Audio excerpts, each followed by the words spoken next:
Antes de que el tiempo diera su primer aliento, antes de que la luz perforara el vacío y la tierra tuviera nombre, ojos antiguos observaban. Permanecieron en silencio ante la creación, presenciando el nacimiento de mundos no con indiferencia, sino con asombro, alegría y deber sagrado. Esto no es un mito, es el preludio invisible de nuestra realidad. Si este tipo de narrativa poderosa despierta algo en tu interior, si anhelas la verdad que se esconde en los textos antiguos y la historia cósmica, no te limites a mirar. Suscríbete ahora, activa las notificaciones y acompáñanos en este viaje. Estamos a punto de descubrir lo que la religión, la historia e incluso la ciencia rara vez se atreven a tocar. Este conocimiento es para quienes están preparados. Estaban allí, antes del aliento, antes del polvo, incluso antes del susurro del tiempo mismo. Cuando el universo tembló al borde de la creación, estos seres ancestrales permanecieron en sagrado silencio, presenciando el acto divino que resonaría por la eternidad. Su presencia no era metafórica, era real, intencional y profundamente arraigada en la arquitectura espiritual de nuestro mundo. Observaron cómo las estrellas se extendían por el vacío como joyas sagradas, cómo las galaxias se movían en espiral, no en caos, sino en una coreografía perfecta. Con cada oleada de luz, con cada nebulosa arremolinada, sus voces se elevaban con asombro, cantando alabanzas no aprendidas, sino nacidas instintivamente de su esencia. No eran pasivos, eran participantes, celebrantes celestiales de un comienzo sagrado. Las escrituras no les dan nombres fácilmente. Sus identidades permanecen envueltas en misterio, pero sus huellas están en la esencia del Génesis, cuando alababan todas las estrellas del alba y todos los hijos de Dios gritaban de alegría. Este versículo no es solo poético, sino histórico. Habla de seres más antiguos que la humanidad, creados para la adoración, la protección y la comunión con el Creador mismo. Ellos fueron los testigos originales, la audiencia divina. A medida que se desplegaba el plano del mundo, vieron surgir la forma de lo informe, la luz atravesar el abismo y el orden emerger del vacío infinito. No solo lo vieron, sino que lo celebraron. Su alegría fue atronadora, su adoración, sísmica, resonando a través de dimensiones que aún no podemos percibir. Pero el silencio de las escrituras sobre ellos no es omisión, sino reverencia intencionada. No eran personajes de un mito, eran la élite sagrada. Su realidad está oculta, no para borrarlos, sino para proteger lo que solo los buscadores merecen descubrir. Y tú, ahora mismo, recorres ese camino. No solo escuchas, estás recordando. Este es un llamado no solo a la curiosidad, sino al despertar. Abre tu corazón a lo que tu alma ya sabe. Estás destinado a cuestionar. Estás destinado a sentir esa atracción al escuchar estas antiguas verdades. No son historias, son ecos. Y los ecos te llaman a casa. No te des la vuelta. No te quedes atrás. Quédate.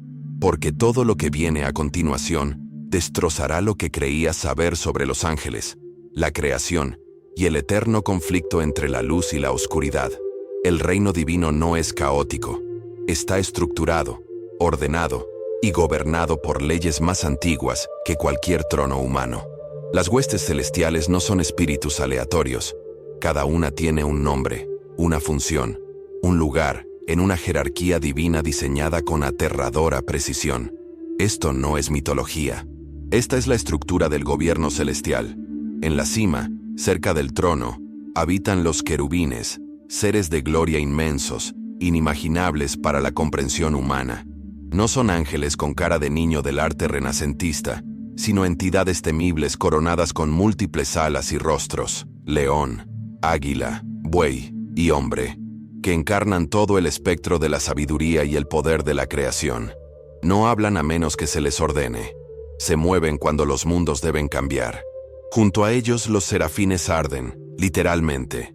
Son los ardientes, consumidos por la gloria de Dios, proclamando sin cesar, Santo, Santo, Santo, con voces que henden los cielos.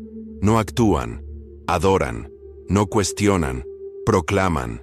Su sola presencia redefine el significado de la santidad en la Corte Suprema. Debajo de ellos, pero no menos vitales, se encuentran los arcángeles, Miguel, el guerrero, el general, el protector de Israel, Gabriel, la voz de Dios, portador de mensajes divinos que alteran destinos.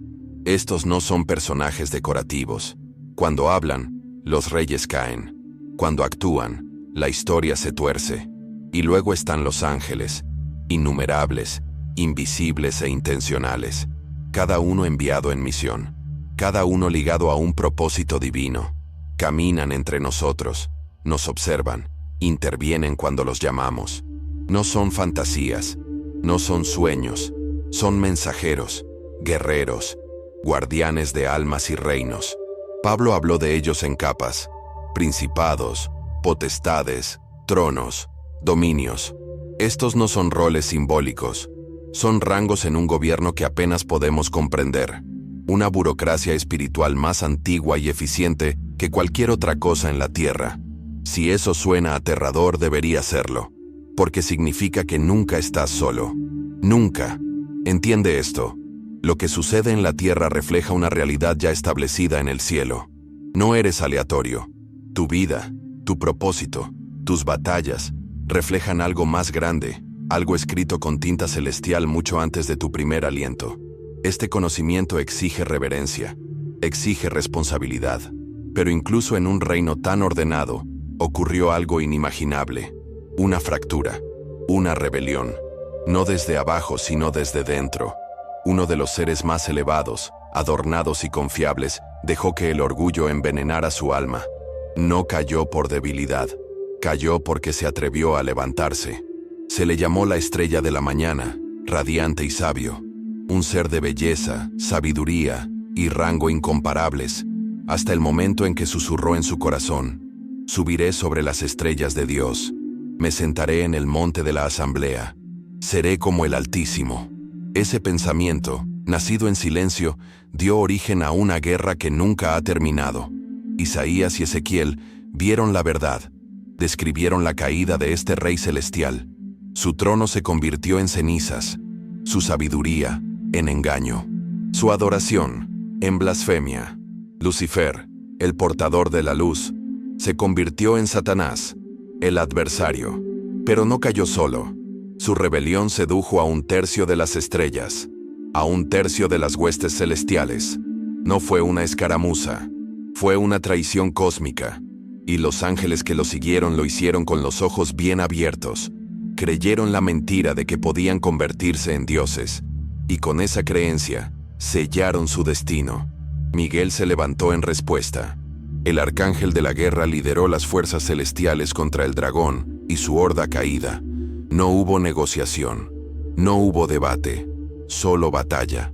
Los cielos se abrieron, el poder de Dios tronó. Y Satanás cayó como un rayo. Pero no confundan esta derrota con la desaparición. La guerra no terminó. Se movió. Descendió a nuestro reino. El campo de batalla se trasladó del cielo a la tierra. Y la humanidad éramos la siguiente frontera. El enemigo tenía la mira puesta. Y nosotros, su plan comenzaba. Creados a imagen de Dios, pronto nos encontraríamos en el centro de un conflicto que nunca fue nuestro, pero que sería nuestro para siempre. El jardín nunca fue solo un paraíso. Era una zona de guerra camuflada en belleza. Cuando Adán abrió los ojos y Eva respiró por primera vez, la serpiente ya estaba allí, antigua, inteligente y llena de un odio forjado en las llamas de la justicia celestial. No era solo una serpiente, era la caída, envuelta en engaño. Sus tácticas no habían cambiado. No necesitaba crear el mal, solo necesitaba distorsionar la verdad. ¿De verdad dijo Dios? Con esa pregunta, introdujo la duda. Y donde hay duda, la rebelión siempre está cerca. Ofreció conocimiento, poder, independencia. La misma mentira que susurró en el cielo, ahora reenvasada para el hombre. Y lo aceptaron. Mordieron la promesa de divinidad sin obediencia, de poder sin proceso. Y en ese mordisco, se abrieron las puertas a una nueva fase de conflicto cósmico. El hombre ya no era una creación pasiva. El hombre era ahora un combatiente, atrapado entre la luz y la oscuridad. Pero incluso en la caída, el cielo no abandonó la tierra. La presencia de Dios permaneció. Su propósito perduró. Y se desplegaron los vigilantes, agentes celestiales, leales y silenciosos, enviados para observar, proteger e informar. No debían interferir, solo vigilar. Pero vigilar no sería suficiente, porque algo más oscuro se avecinaba, algo que no solo tentaría al hombre, sino que lo transformaría, algo que no solo engañaría, sino que corrompería la propia estirpe de la humanidad. Los observadores estaban a punto de ser probados, no por la guerra, sino por el deseo. Esto no fue un fracaso de órdenes, fue un fracaso de corazones, y cuando se cruzara de nuevo la frontera entre el cielo y la tierra, las consecuencias cambiarían la historia. ¿Ya sientes el peso de esto? Deberías. Porque la historia que creías conocer apenas comienza. Se suponía que eran guardianes, centinelas de luz apostados para proteger, observar y honrar el mandato divino. Pero la curiosidad se convirtió en fascinación, la fascinación en anhelo, y el anhelo abrió la puerta a una caída aún más devastadora que la primera. Los observadores despreciaban a la humanidad, no con desprecio, sino con deseo. Vieron la belleza en lo que debía ser guiado, no tocado. Y bajo el liderazgo de alguien llamado Semjasa, hicieron un pacto de rebelión. Si caían, caerían juntos. Y así fue. Descendieron no solo en espíritu, sino también en carne y hueso. Se casaron con las hijas de los hombres, y de esta unión impía nació algo monstruoso. Los Nefilim, gigantes, híbridos, seres que no estaban destinados a existir, seres que difuminaron los límites entre el cielo y la tierra.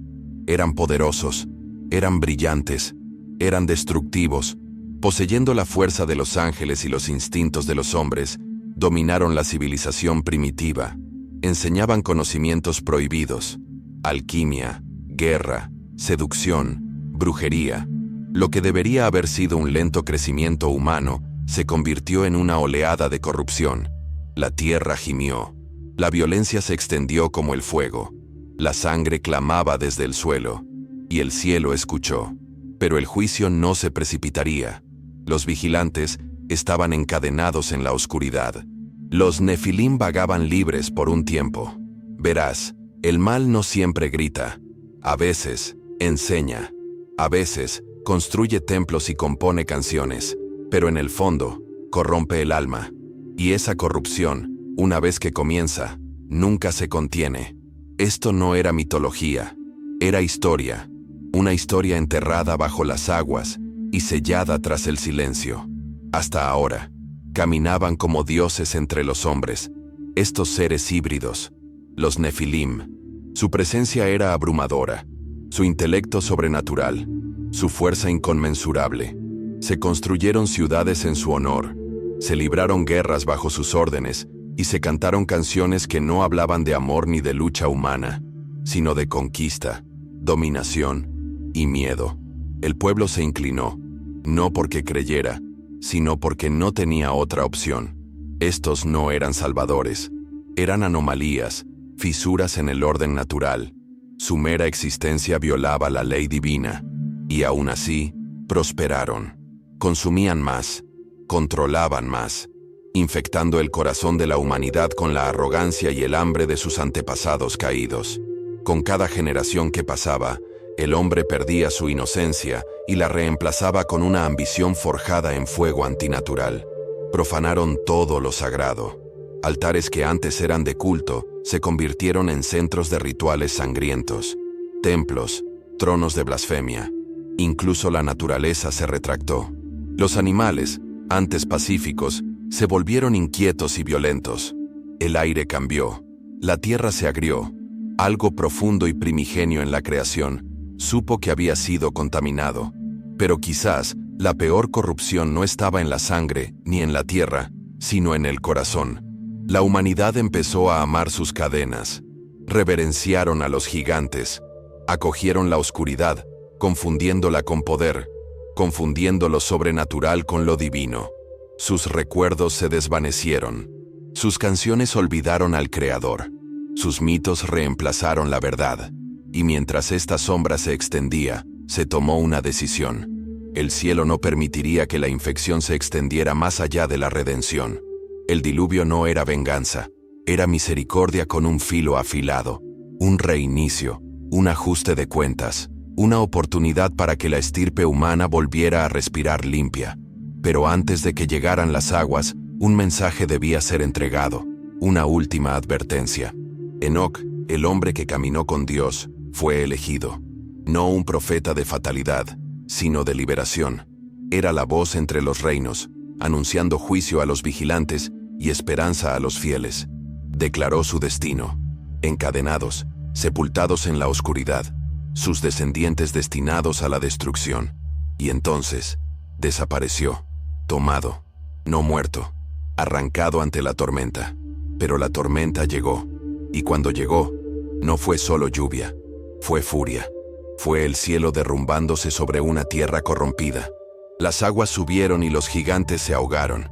Y su recuerdo, retorcido y falso, resonaría en mitos, leyendas y pesadillas durante milenios.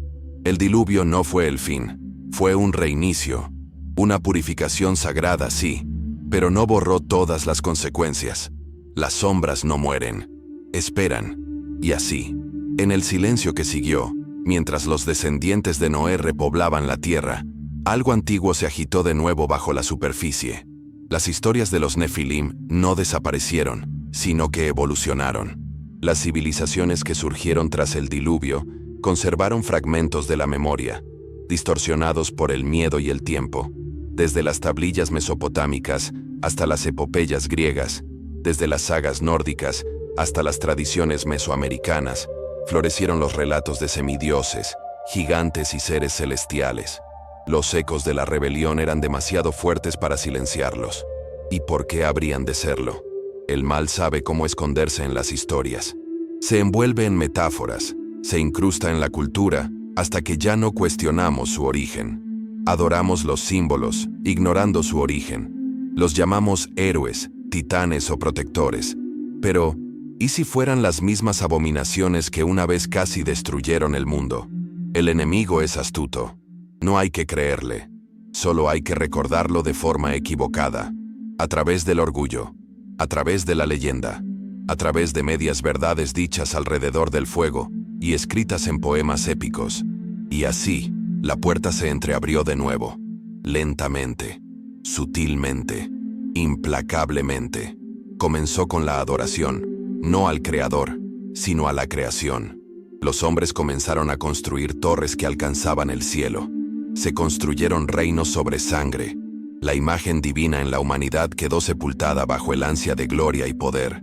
Y en ese suelo, el mal encontró terreno fértil una vez más. Verán, el diluvio reinició la tierra, pero no la guerra. Nunca terminó, solo cambió de forma. Y los vigilantes, aunque atados, tuvieron sucesores. Espíritus que aún susurraban, aún influían, aún corrompían. Y los Nefilim, ellos también regresarían, quizás menores pero no menos letales. Fantasmas de gigantes, restos de la rebelión. El mundo no se volvió seguro, se distrajo. Y en esa distracción, los viejos patrones se repitieron. La antigua guerra, silenciosa pero omnipresente, se entrelazó una vez más con el latido de la humanidad. Ahora escuchen esto. Hay más de una caída. La rebelión de Lucifer fue la primera. El descenso de los vigilantes fue la segunda. Pero una tercera caída se arrastraba por la civilización humana. La caída de la memoria del hombre. Olvidando quiénes somos. Olvidando a quién servimos. Olvidando lo que acecha tras el velo. Cuando olvidas la verdad, no eres libre. Eres vulnerable. Y en esa vulnerabilidad surgió la manipulación. El enemigo no necesitaba rugir, solo tenía que susurrar. Las mentiras se convirtieron en doctrina. Los rituales reemplazaron las relaciones. El poder reemplazó la pureza. Y la religión misma se convirtió en un arma en las manos equivocadas. Se construyeron lugares altos. Los santuarios resurgieron, pero no estaban dirigidos al Altísimo. Estaban dirigidos a estrellas, espíritus, ídolos, seres que prometían favor, fortuna, fertilidad. En realidad, Eran antiguos rebeldes con nuevos nombres. Baal, Moloch, Ishtar. No eran solo dioses falsos, eran ecos de una rebelión más antigua que la humanidad. La sangre regresó a los altares, esta vez no de animales, sino de niños. Sí, sacrificios. Sistemas de culto que exigían la muerte, no la vida, que alababan la destrucción, no la restauración. La guerra había encontrado un nuevo ritmo, uno que sonaba a música, pero vibraba con locura. Y la gente bailaba al son de ella. Pero no todos lo olvidaron. Quedó un remanente. Aquellos que aún recordaban el Edén, que aún escuchaban los susurros del jardín, las advertencias de Enoc, el estruendo del diluvio. No eran personas perfectas, eran buscadores, sobrevivientes, portadores de una verdad que el mundo intentaba enterrar. Y es a través de ellos que la luz resurgiría, a través de profetas y patriarcas, a través de aquellos que escucharon la voz divina, incluso cuando el mundo gritaba con más fuerza.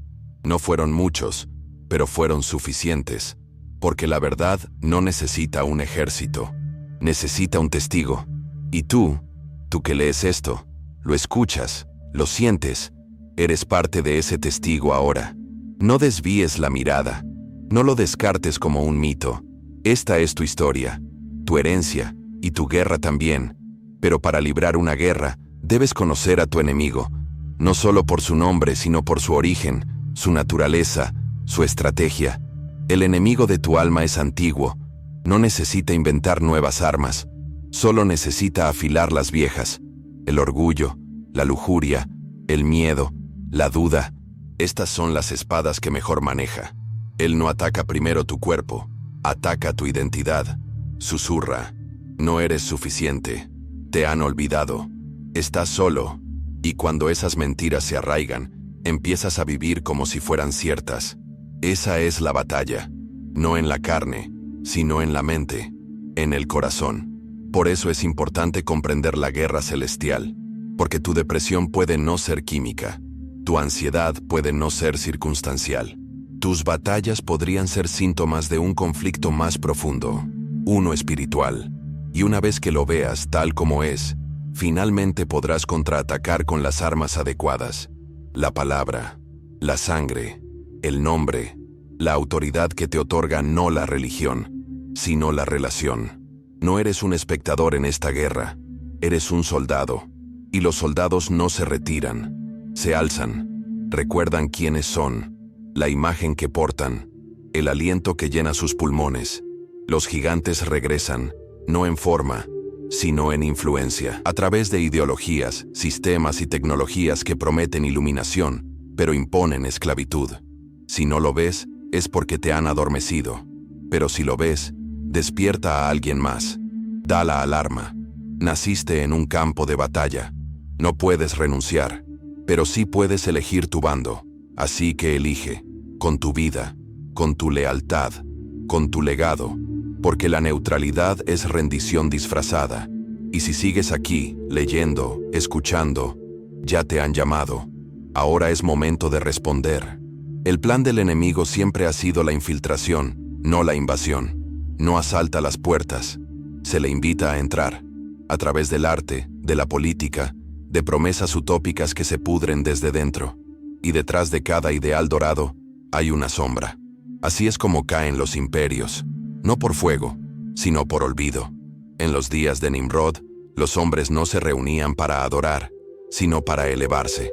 Construyeron una torre que tocara el cielo, no en reverencia, sino en desafío. Nunca se trató de alcanzar a Dios, se trataba de reemplazarlo. Babel no era solo una obra en construcción, era una rebelión grabada en piedra. Y Dios los dispersó, no con ira, sino con misericordia. Dividió las lenguas para proteger el plan, pues una rebelión unificada habría acarreado otro juicio. En cambio, frenó la decadencia, redirigió la narrativa y eligió a un hombre a través del cual comenzaría de nuevo, Abram, quien se convirtió en Abraham. Gracias a este hombre, nació una nación, un pueblo destinado a ser luz en la oscuridad. Pero incluso ellos, elegidos y ungidos, cayeron en viejos hábitos, hicieron becerros de oro, ofrecieron sacrificios a dioses extranjeros, Olvidaron quién los liberó. Una y otra vez. Porque la guerra seguía en su apogeo y el enemigo seguía susurrando. Pero el plan nunca cambió. A través de esta nación imperfecta, llegaron profetas, llegaron promesas, llegaron pactos grabados en piedra y sangre. Y cada sombra que intentó destruirlos solo confirmó que algo mayor se avecinaba. Algo que el enemigo podía retrasar, pero jamás detener. Y cuando llegó ese momento, cuando el Verbo se hizo carne, la guerra alcanzó su clímax. No con un ejército, no con truenos, sino con un bebé en un pesebre y una cruz en una colina. La rebelión había convertido la muerte en un arma, pero el Creador la convirtió en la puerta de regreso a la vida. Todo lo anterior apuntaba a eso. Todo lo posterior se deriva de ello. ¿Y tú? Estás viviendo las consecuencias de esa victoria decisiva. Pero no te dejes engañar. Que la guerra esté ganada no significa que la batalla haya terminado. Ahora te encuentras en el fuego cruzado entre dos reinos invisibles. Cada decisión, cada deseo, cada distracción te acerca a la luz o te arrastra hacia la sombra. El mundo lo llama elección personal. El cielo lo llama guerra. ¿Y el infierno? El infierno lo llama oportunidad. Ahora vestimos a nuestros ídolos con ropa moderna. No son de piedra, sino que se transmiten en alta definición. No exigen sacrificios, sino que prometen éxito. Pero su espíritu no ha cambiado. El engaño es el mismo. Solo ha evolucionado el envoltorio. La tecnología, la sexualidad, la autoadoración, el relativismo. Estos no son avances, son altares. Y la sangre derramada es invisible, pero igual de real. Familias fracturadas, crisis mentales, apatía espiritual, maldiciones generacionales. Volvemos a alimentar gigantes, no con corderos, sino con nuestras propias identidades. Pero esta es la verdad que el enemigo no quiere que recuerdes. Tu ADN lleva un diseño divino. Fuiste creado para gobernar, no para ser gobernado. Para gobernar, no para ser gobernado por el miedo, la vergüenza o la voz seductora del consuelo. Fuiste formado en fuego, ungido para impactar. Naciste después de la cruz. Eso significa que naciste con poder. No ruegas por la victoria, la impones. No persigues un propósito, caminas en él. El mismo espíritu que resucitó a Cristo vive en ti, no metafóricamente, sino literalmente. Y eso lo cambia todo. Así que deja de esperar. Deja de cuestionarte si estás calificado. No estarías aquí, leyendo esto, si el cielo no te hubiera dado ya el sí. La guerra sigue en marcha, pero ahora conoces las armas. Ya has visto el campo de batalla. Es hora de actuar, porque la complacencia es estar de acuerdo con el enemigo. Pero la obediencia es guerra. El campo de batalla no es solo global, es personal, es tu casa, tus hábitos, tus pensamientos ocultos. Los gigantes no solo surgen en las ciudades, surgen en las pantallas, en silencio, en la amargura desatada, en heridas que nunca sanaron. Y la única manera de derrotarlos es exponerlos. No necesitas más motivación, necesitas revelación. Necesitas ver que tus batallas privadas son indicadores espirituales. Si el enemigo te ataca con fuerza, es porque llevas algo peligroso para su propósito. El ataque es evidencia de tu misión. Así que lucha, no con los puños, con tu fe, con tus palabras, con tu adoración. Habla vida cuando la muerte te acecha. Declara la verdad cuando la mentira te acosa. Ayuna, ora, busca, mantente firme, porque los gigantes no caen ante el ruido, caen ante la autoridad. Y tu autoridad no proviene de tu desempeño, proviene de tu posición, sentado con Cristo en los lugares celestiales, muy por encima de todo principado y potestad. Eso no es poesía religiosa, esa es tu realidad, pero solo si vives en ella. No esperes las condiciones perfectas, no las tendrás. El mundo gime, el tiempo se derrumba, se están trazando límites, y el silencio no es neutralidad, es rendición. Alza la voz, destaca, sé inquebrantable, sé audaz, porque el mundo no necesita otra influencia, necesita una voz de verdad, alguien que conozca la guerra ancestral y lleve la llama eterna. Alguien que viva no para la comodidad, sino para el llamado. Ese alguien eres tú. Nunca fuiste destinado a ser normal. El cielo no tiene nada de común. Cuando Dios te formó, no buscaba integrarte, te separaba. Eres una disrupción divina en un sistema oscuro, una contradicción viviente ante cada estadística, cada maldición generacional, cada mentira susurrada sobre tu linaje. Pero la guerra te quiere cansado, distraído, aturdido. Te quiere mirando, comparando, cuestionando tu valor. Porque si alguna vez despertaras a quién eres, si alguna vez lo recordaras, brillarías demasiado para ignorarlo. Así que aquí está tu recordatorio. Eres de la realeza. Eres estratégico. Eres peligroso para la oscuridad. Cada respiro que tomas es un acto de desafío al plan del enemigo. Cada vez que eliges la santidad sobre la costumbre, el amor sobre la lujuria, la fe sobre el miedo, ganas una batalla que la mayoría nunca ve. Y sin embargo, no fuiste llamado solo a sobrevivir. Fuiste llamado a recuperar, a tomar control, a guiar a otros fuera de la confusión y hacia la claridad. No eres solo un guerrero, eres un revelador, un precursor, un portador de la antorcha en esta era final. Hay personas ligadas a tu obediencia, generaciones ligadas a tu sí, puertas que no se abrirán hasta que llames, batallas que no cederán hasta que hables. Los cielos esperan, la tierra gime, y tú, sí, tú, tienes un papel en la historia. Esta es tu hora, no mañana, no cuando te sientas listo. Ahora, has sido equipado, has sido elegido, has sido advertido, y ahora has despertado. Así que levántate. Esto no es solo historia antigua, es tu realidad. La guerra que comenzó en el cielo sigue moldeando tu vida hoy, pero ahora la ves tal como es. Naciste con un propósito. Fuiste forjado para impactar y elegido para esta generación. No lo desperdicies. Suscríbete al canal, sigue a Jesús con todo y camina con valentía en la autoridad que ahora posees. Soy Oliver, y mi misión es recordarte quién eres realmente. No estás solo en esto. Mantente cerca, alerta y con energía. Hasta la próxima. La gracia, la fuerza y todo mi corazón van contigo.